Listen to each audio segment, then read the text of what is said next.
આજના સહકાર સંમેલનનો મુખ્ય હેતુ આવનારી 7 તારીખે જે ચૂંટણી યોજાવા જઈ રહી છે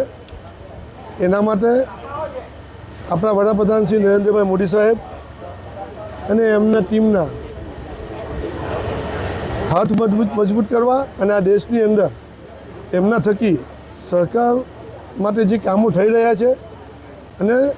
આખા દેશમાં સહકારથી સમૃદ્ધિ લાવવાનું નાનામાં નાના વ્યક્તિને જે સમૃદ્ધ કરવાની જે વાતો થઈ રહી છે એને વાચા આપી લોકોને ભારતીય જનતા પાર્ટી તરફ મતદાન કરાવવા માટે પ્રેરિત કરવા માટેનો એક ઉદ્દેશ્ય હતો અને સહકારથી સમૃદ્ધિ સુધી જે કોઈ બી કામો ભારતીય જનતા પાર્ટીના શાસનમાં થયા છે, જેવા કે આ વિસ્તાર શેરડી પકવતો વિસ્તાર છે, એટલે અમને મોટો અમારો જે મુદ્દો હતો ઇન્કમ ટેક્સનો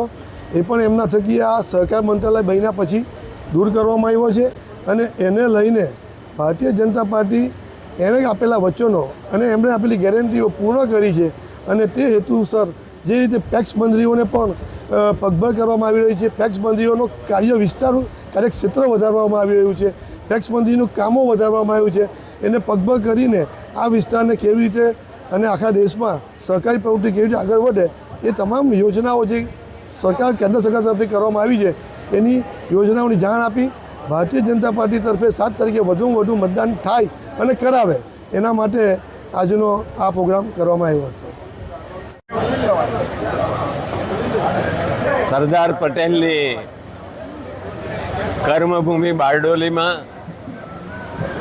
સુરત તાપી જિલ્લા ભારતીય જનતા પાર્ટીના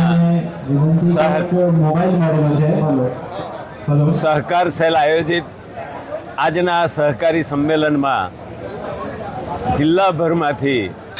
તમામ સહકારી અને રાજકીય આગેવાનો ઉપસ્થિત હતા. બારડોલી, મહુવા, પલસાણા અને વાલોડ તાલુકાના મંડળીઓના સહકારી આગેવાનો ઉપસ્થિત હતા અને એમની વચ્ચે કેન્દ્ર સરકારે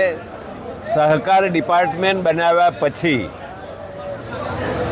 જે લાભો આપણને આપ્યા છે, વિશેષ રીતે કામ જે કરવા માગે છે એના અનુસંધાનમાં ચર્ચા થઈ અને રાજ્ય સરકાર અને કેન્દ્ર સરકારમાંથી જે યોજનાઓ ચાલે છે એ યોજનાઓનો અમલ આપણે છેવાડાને મંડળી સુધી કરીને સામાન્ય જનસમૂહને આપણે ઉપયોગી બનીએ એનું મંથન આજના સંમેલનમાં થયું અને તેની સાથે આવનારા દિવસોમાં નરેન્દ્રભાઈ મોદી 3જી વાર વડાપ્રધાન બનવાના છે ત્યારે એમના સમર્થનમાં આપણે 7 તારીખે મતદાન કરીએ એવી અપીલ પણ કરી.